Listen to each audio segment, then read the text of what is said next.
Hey everybody, I'm Zac. And I'm Jesse. And you're watching In Depth On Now You Know.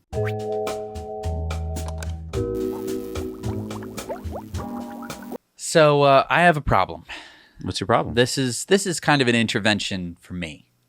I can't read. What do you mean you can't read? No, I'm literate. I can read, but I can't read. What? Like if I pick up a book, I either fall asleep or I lose interest. Like I can watch YouTube videos for hours and hours, but I can't read more than a few pages of a book. All right, so usually things like this can be traced back to like a traumatic event. Were there any negative experiences with books in the past? Right. I mean, I used to love books. I used to read them all the time. I was reading chapter books in first grade when all my friends were reading, little single pamphlet things. Yeah, I remember. I was reading all sorts. I've read through Harry Potter. I read through it all in one night. So what happened? 10th grade hits. I get Scarlet Letter. Uh-oh. And oh my goodness, have I never wanted to read a book since then. And I'm sure all of my engineering textbooks didn't help with that either. But basically, whenever I pick up a book, my brain goes, "You're getting sleepy," and I can't do it. And I feel dumb because there are so many books that, people tell me that I should read. Like, "Oh, you should read this book. It's so helpful. You should read this book." And I'm like, "Yeah, I can't." I have a solution for you. So this week we're sponsored by Blinkist, where you can find more than 3,000 nonfiction books. Right, but finding the books is not my problem. It's the reading of the books. Yeah, but Blinkist condenses them into just 15 minutes in these nice 2-minute bite-sized blinks, as they call them. 15 minutes? I mean, I think I could probably manage that. I mean, I wish I could fit that into my commute somehow. Well, actually, with Blinkist, you can read them here on the app, or you can listen to them in a podcast style. It's really popular. They have 14 million active users. Wow, so I can listen to a 2-minute blink. So I get the blink part. You're reading a book in the blink of an eye. Right. So the first 100 people to use our link are going to get unlimited access for 1 week to try it out. You'll also get 25% off if you want the full membership. And the 7-day trial is completely free, and you can cancel at any time during that period. So actually, I just blinked 3 new books the other day. Wow. I was on the fence about this Eric Larson book, The Splendid and the Vile. Oh. And then after listening to a couple blinks, I'm like, I'm going to go get that book. Well, cool. This might actually solve my problem. I might actually learn how to read again. Nice. You can help support our channel by heading over to ecoware.us, where you'll find new designs every week. And remember, we carbon offset the production, the shipping, and the life cycle of every product. And we plant a tree for every order, so it's carbon negative. And we're brought to you by abetterrouteplanner.com. With over 18 million trips planned, they are the go-to EV trip planning app. And now they have a 30-day free trial if you use our link in the show notes down below. And we're sponsored by our friends at the solar-powered hotels in Schaumburg, Illinois, the Fairfield Inn & Suites by Marriott, and the Town Place Suite Hotel right next door. They're both connected, they're both solar-powered, and they both have EV charging. All right, so, hey, it looks like you're into the Pikes Peak race that's coming up. Oh, yeah. August 30th, Blake's going to go for the record. Yeah. Try and beat his own record. And, that's kind of what we're talking about today on In Depth. We're talking about regen. On a recent call we had with Blake, he told us that, almost, 23% of the power in the battery comes back from regenning the car, which I thought was completely stupendous. Like, it's information that I was completely unaware of.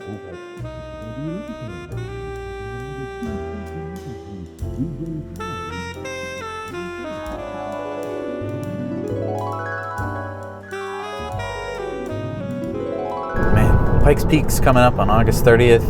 We're going to get to see Blake Fuller race Model 3 up Pikes Peak. The first time ever that we get to see a Model 3 racing up Pikes Peak. I'm just so excited. All this talk about regen, I want to know, everyone's so excited about going up the mountain. What about coming down the mountain? What about the regen? It's going to be so cool. If only I could do that. See how the regen was like. That'd be awesome. What could I do? What's near me? Mount Washington's near me, but it's a little drive. But yeah, I could go. Drive up Mount Washington. See how much energy I used on the way up. See how much I get back on the way down. It'd be great. Day in the mountains. It'd be great.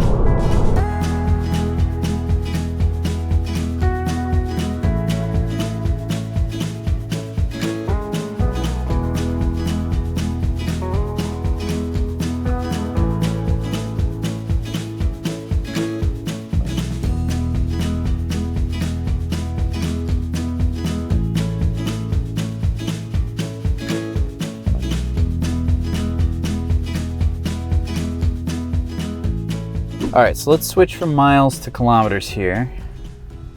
Kilometers are smaller than miles, which means that we're going to get a slightly more accurate number since it only rounds to the nearest whole number. All right, we have 236 kilometers starting at the base of the mountain. I'm going to be traveling at like just a comfortable speed on the way up. So just remember that this is kilometers an hour, not miles an hour. I'm not a maniac. So we've got the air conditioning off because that's an important factor. Electric Performance might be racing up this mountain July 2021. And the cool thing is this is the oldest hill climb in America. Pikes Peak is actually the second oldest, which I think is apropos because the Appalachians are older than the Rocky Mountains. All right, so we just passed mile 1. Let's take a look at the energy chart here. You can see already that we are burning through a little bit more kilometers than usual. And so the thing that I really want to know is how much energy am I going to use to get up this mountain, and how much energy am I going to get back by coming down the exact same mountain the exact same way. So as you can see, we're not being too efficient by climbing pretty much straight uphill. So the temperature right now is 62 degrees. I expect that to get a little cooler as we go up. Hopefully it's not going to be too cold at the top of the mountain because I don't want to have to turn on the heat. That'll skew our results. So I've been to Mount Washington before. I didn't run an experiment when I did it. But last time I was here, they told me like, oh, you have to be in first gear on your way down. Try not to ride the brakes and, let the car sit halfway down the mountain so that way your brakes can cool off. And I didn't take their advice because their advice was based on a gas car. This car will use the regen braking all the way down the hill. I won't have to use brake pads at all. But this year when we came, the guy who is, sending me off up the hill and taking the money to do so, was basically like, your car's gonna be fine, because he has seen enough Teslas climb this mountain to know that, and probably been explained to by many Tesla owners, that he knows that this car will be fine and that I don't have to worry about my brakes overheating because I'm not going to be using my disc brakes. So I'm pretty sure for just about all of this, there's no guardrail. So the only thing stopping me from falling off this hill is my driving. So we just hit 3,000 feet. I mean, do aircraft climb this fast? And so this really looks deceiving because we are going up pretty steeply, and yet this kind of just looks like a regular road. All right, so it's already fallen 5 degrees since the base of the mountain. We're now at 57, 56. Just keeps dropping. And so when we're on Pikes Peak, the temperature is important when we're talking about tires. And just about every other aspect of the car, because Pikes Peak is actually at a much higher altitude than this mountain, and the altitude plays a big effect on the temperature. So the temperature swings on Pikes Peak are pretty astoundingly different than they are going to be on Mount Washington. All right, so we're at the 4-mile mark. That's halfway up, and the clarity of this sunshine is really astounding. So yeah, taking a look at our energy graph here, you can really see how much energy we've been using. If we look at it by trip, oh wow.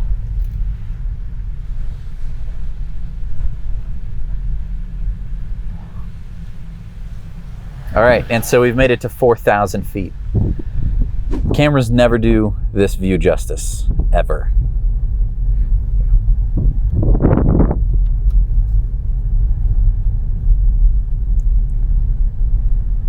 Really nice having the torque to be able to just get going up this insanely steep thing. It's so steep. Just to think we're not going to use any brakes on the way down from this mountain. Oh boy. Just insane how high up we are. So we have 187 kilometers. I think we're getting close to the top here. We're at 5,000 feet. And the funny thing is my tire pressure monitors have noticed a decrease in pressure. That's because there's a decrease in actual air pressure around the car, so there's less pressure pushing on the tires themselves. Let's see what that means in terms of tire pressure. They've dropped. That could be temperature. I don't know. I mean, we drove this whole way without having to worry about my tire pressure, but... And again, when we're talking about Pikes Peak, this is kind of the stuff that we're talking about. I don't want to say that this is sketchier than Pikes Peak, but... Like, I'm not trying to throw any shade to Blake, but... Yeeshi, huh? I can't imagine going up this fast. Like, if you fall off this, you're dead. You're dead. I don't care about roll cage. I want an inverse roll cage. I want a convertible. I want that to be over as quickly as possible. Look at this turn, huh? Going fast on this turn. You don't have... At least you'll hit rocks. I'd much rather hit rocks than roll down the mountain.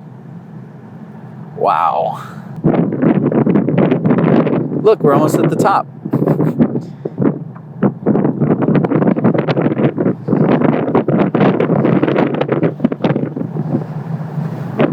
Yeah, you really have to keep your wits about you for this kind of climb.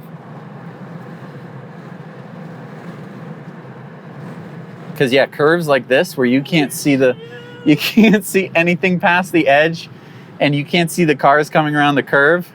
Because like your instinct is to just get on the inside, but you know that there might be a car coming down, and if you swerve and you lose control, then you're dead. All right, we're at mile 7, just 1 mile to go. This is where we are above some clouds. You can see we've just about made it to the top. 6,000 feet. We have 172 kilometers remaining in the tank.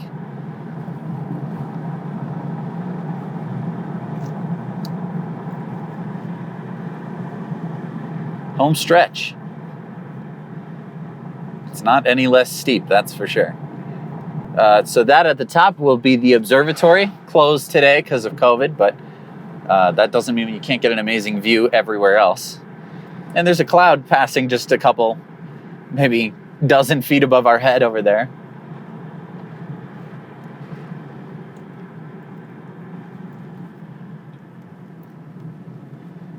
Hey, we're not alone.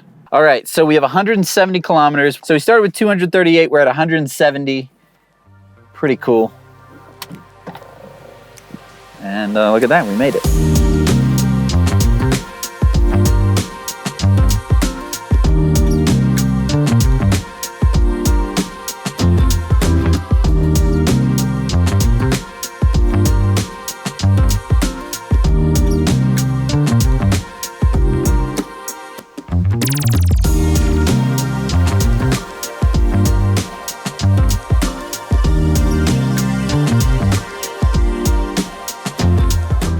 All right, so we're at the top of the mountain.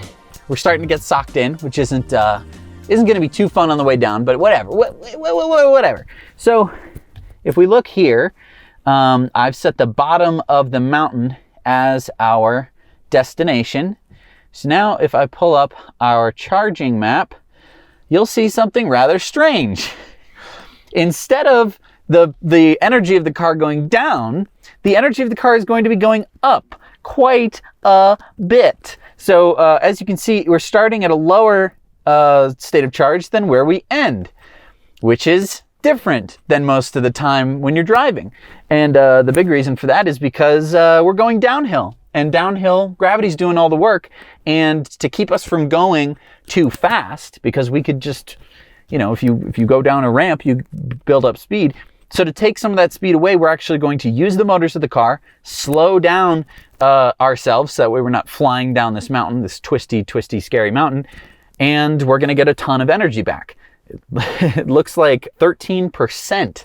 So I don't anticipate hitting the actual brake pedal at all on the way down, except for maybe other people coming up the mountain where I'm going to need to stop suddenly or move over to the side. Even still, I think that if everything is kind of cool and well, you know, timed, that we're not going to have to worry about that too much. So as you can see on our way up the mountain, we used a lot of energy. And in fact, if we were to continue going up this mountain, we would only be able to keep going. I mean, we can't because the mountain isn't tall enough, but we'd actually run out of charge. So this is kind of your normal driving, right? This was us getting there, and this was us going up the mountain. And as you can see, yeah, if we continued at the rate we were going, we were burning 755 watt hours per mile, which is very inefficient. But we were going uphill, and we're going to gain some of that energy back. And just to make sure that we're getting as much bang for the buck, I'm going to head to driving. We're going to go to regen braking. We're going to set it to standard. I usually keep it in standard. All that does is make sure that we're regenning as much as possible. That will help us from having to use the brakes at all, which I hope we don't have to use at all, which means that we don't have to stop, which we'll talk about more a little bit later. All right, so off we go. So I've actually been asked before, why isn't there a charger at the top of Mount Washington? And actually, I think it's because it would be dangerous. Because if I were to drive up Mount Washington, charge my car up, say to full or even a little bit more than I had originally, and then I start coming down Mount Washington, I am actually going to charge up my battery, not have anywhere to put that energy, and then I'd have to start relying on my brakes. So it's actually kind of nice that there isn't a charger at the top of the hill, because if you can make it to the top, you can definitely make it to the bottom. So we're going pretty steeply downward, because obviously this is the way that we had come before. And I haven't had to touch the brakes once. In fact, I haven't had to lift my foot off of the accelerator pedal, which you kind of feather to determine how much regen you want. So you pull it off to get more regen, and you push it down to get less. So far, we've pretty much just been coasting. So as you can see, we're on the opposite end of the spectrum here. Instead of using a lot of energy, we're actually generating energy. This line right here is 0. So that's our rated range right there. This line right there is 0. So I mean, if I switch to instant range, if we continue driving exactly the same way that we're driving now, we would have an infinite range because we're traveling downhill. It's true of almost anything. So here's where we can compare what the car thinks is going to happen, like how much regen it thinks it's going to get, to actually how much regen it is going to get. As you can see, we're close. We're pretty close to where it started. And again, I haven't touched the brake pedal once. So we are not going to be taking that sign's advice, because we only have one gear, A, and B, we're not using our disc brakes at all, so they don't have to cool. Which means that we get to go all the way down the mountain without stopping. All right, so we're coming up to the first hairpin. I'm pulling my foot off of the accelerator, and it's able to handle this. Okay, so here is probably the steepest bit. I'm completely off the accelerator, but I haven't hit the brakes. Wow, that was steep. I would say that was just about as close to a 45-degree angle as I'd ever want to get. So here's something interesting. We're actually running out of the regen ability over here. I think that has something to do with how cold the battery is. It's currently 49 degrees outside. I think it's actually much cooler. And so the battery is cold, and we've been pumping in a lot of juice this whole time. So we should see, I don't know, maybe it's going to be dangerous where we run out of the ability to regen. Now, it could be the other way. It could be that this has been heating up the battery pack by putting energy into it. It's sort of like supercharging it. So as you can see, we're putting in more than 200 kilowatts per kilometer, and we're currently going about 34 kilometers an hour. So it is quite a bit of energy, but definitely not as much as supercharging. All right, so we're at 5,000 feet. And yeah, we're not regenning as much as the car thought we would. But I mean, we're still regenning a lot. We've gone from sub 45 to we're probably up to about 47 by now. So here I am, full regen. I'm gonna have to hit the brakes here. That's brakes, and that's just because this guy's pulling off to cool his. Not the best place to pull off, in my opinion. So that was the one time I had to hit the brakes. I was doing full regen, it wasn't enough. But if there were no cars in front of me, that wouldn't have been a problem, because I would have hit this corner with going plenty slow to make it. So can you see that down below? all the way down there, that's where we started. So one important thing to point out here is that my car is different than Blake's. Blake's is a Model 3 Performance. Mine is a Model 3 mid-range rear-wheel drive, which means that I only have one motor in the back. The Performance has two motors, one in the front and one in the back. So right now I'm actually slowing down my car with only my rear wheels. The Performance would actually be able to capture more regen energy because it would be able to use both of the motors. So here I'm going to plan ahead a little bit more. I'm going to preemptively slow down a little bit just because this looks like it could be a little tight. I don't think this person understands how tight this is going to be. All right, so I'm hitting the brakes there. I'm going to go.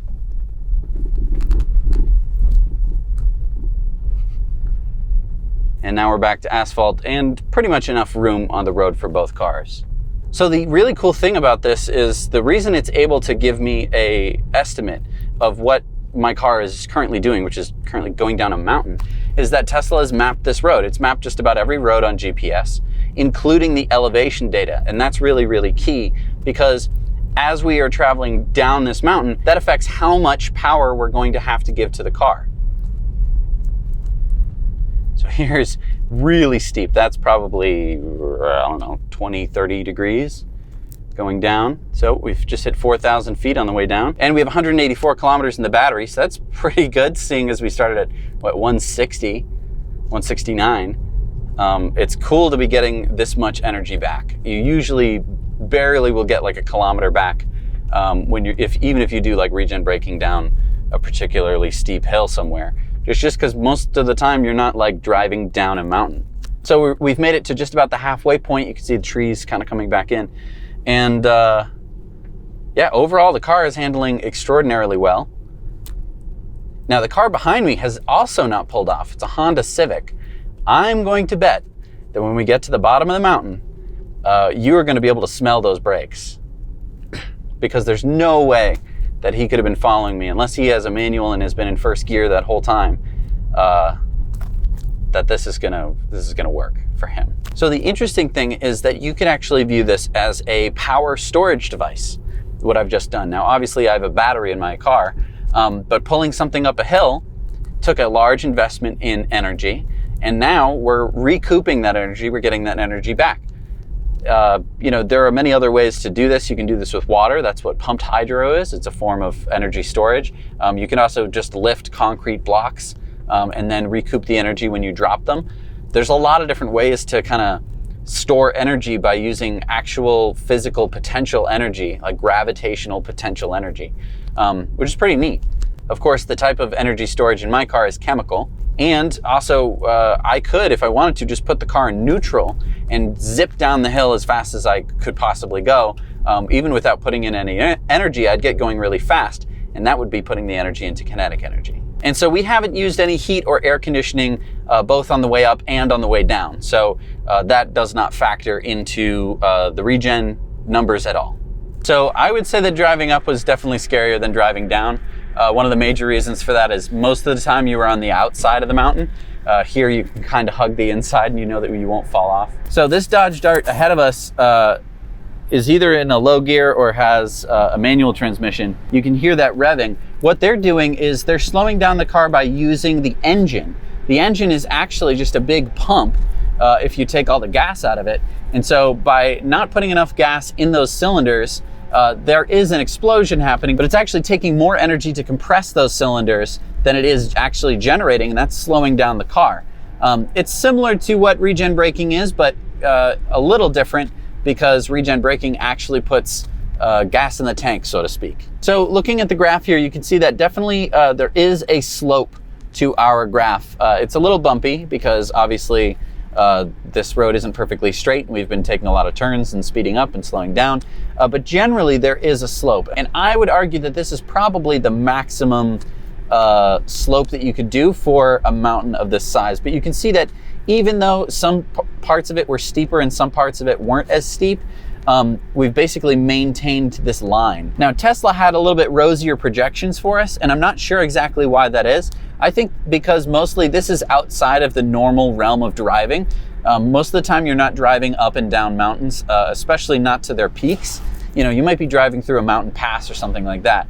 But especially once we get to the peak and then all the way back down, it's a big difference. But if you notice, they did put in a jagged point right there, which it doesn't look like we're actually going to hit. You can't see it now because it's being covered, but it looks like we're actually going to come pretty close to where they thought the trip would end in terms of state of charge. If we zoom out a bit, you'll see that it doesn't make too much of a difference, as pretty evident right there. Like, it's not a huge difference in the grand scheme of my entire battery. So you can see that we've been generating some electricity, and in a minute here, once we get past this midpoint where we switch from going uphill to downhill, well, we're going to get an actual average reading of these past 10 kilometers. So we just passed 200 kilometers in the battery. It's crazy to have gone below and then come back up without charging it. So now we're actually above 200 kilometers and counting. And if we take a look at this graph here, you'll see that our average regen rate for the past 10 kilometers, which was down the mountain, is 487 watt hours per kilometer. Now you can convert that to miles if you want to, and at the bottom of the mountain, we'll just switch it so that way we don't have to do any math. But yeah, this is a pretty rosy looking graph, and this really shows you the advantage of driving a Tesla, because instead of my miles per gallon, let's say, being, you know, well, the best would be kind of infinity on the way down, I'm actually negative. I have a negative miles per gallon. I'm gaining energy back into my car, which is pretty astounding because most cars don't do that. Even if you're engine braking, even if you're not wearing out your brakes, you're not putting energy back into your vehicle. So I can really smell the brakes of the guy ahead of us. Does not smell good, but those are brakes. That's for sure.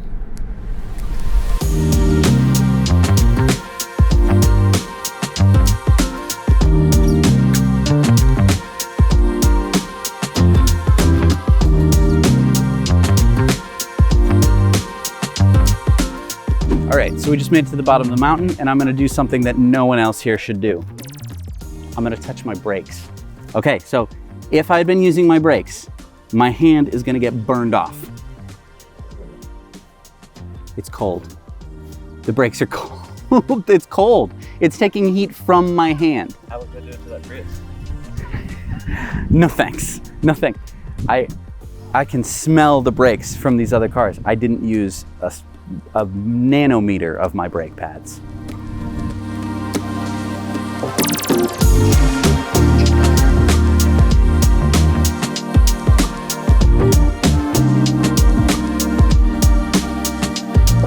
All right, so bottom of the mountain, final number, 209.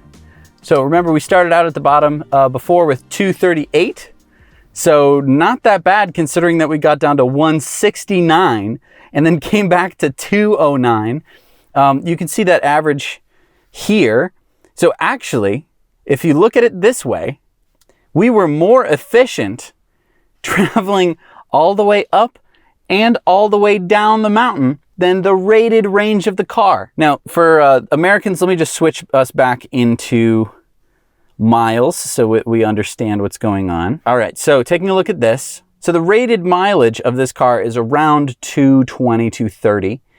We actually came in under that, so this is perfect. We got 15 miles from the bottom to the bottom. Here we are at the top. Look at this, we used 207 watt hours per mile to go all the way up the mountain and all the way back down, which means that it just averages itself right out, which it looks crazy, but actually it would be the same as if we were traveling along this dotted line that whole time, which is wild. So we were traveling slower, so drag was less of a problem for us. So some advice, Blake, if you're looking for range, specifically range, keep it slow, keep it relaxed. You definitely don't want to be falling off the mountain or doing anything silly like that.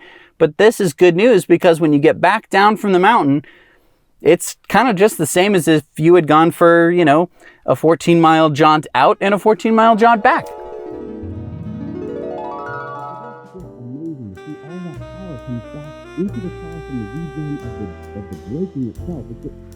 Hey, Jesse, you've been really quiet this episode. It's like you're not even here. Oh, yeah. Sorry, I was somewhere else. Anyway, thanks so much for watching. Now you know.